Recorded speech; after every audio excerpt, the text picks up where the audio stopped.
Hey everyone, welcome back. If you are not receiving the RBC verification code, this can block login or transactions. First, check that your phone has a stable signal and is not on airplane mode. If it's turned on, make sure to turn it off. Then, wait at least 1 full minute before requesting a new code.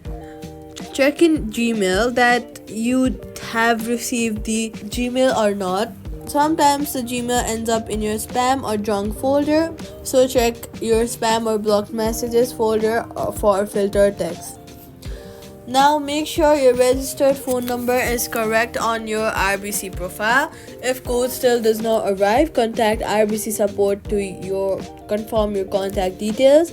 Once your number is verified, security codes arrive instantly, and that's it. Subscribe for more quick fixes.